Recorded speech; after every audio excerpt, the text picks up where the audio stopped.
В эти минуты в бассейне Центра детского творчества проводятся соревнования по плаванию в памяти легендарного тренера Захарова Виктора Георгиевича. Поучаствовать в мероприятии пришло огромное количество сибайцев, и организаторы планируют сделать подобные соревнования традиционными. Сегодня плавание – это и гимнастика, и аэробика, и походы в бассейн всей семьей. К тому же плавание считается одним из самых популярных видов спорта.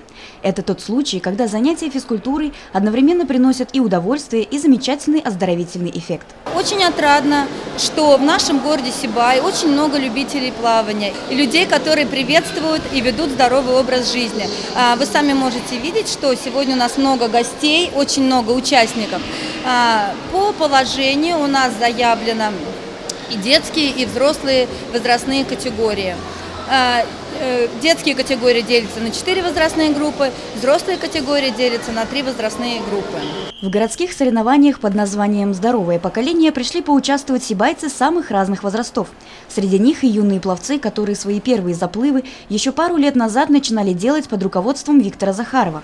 Поэтому принять участие в соревнованиях памяти тренера для ребят большая честь. Плаванием я занимался около 3 лет, сейчас я уже перестал ходить, просто записался сюда.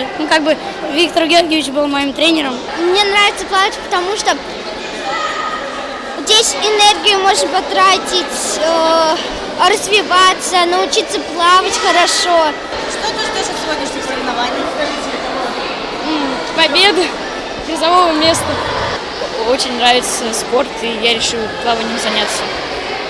Просто посмотрел, как плавает мой брат, и захотел тоже научиться плавать. Веселый смех детишек, брызги воды, здоровая конкуренция участников. Данное спортивное мероприятие прошло с большим успехом. Победители получили медали и грамоты, а все остальные – заряд бодрости и положительных эмоций. Ведь плавание еще и повышает выносливость, работоспособность и стрессоустойчивость. Евдокия Титаренко, Алик Кадыров, Любовь Карп.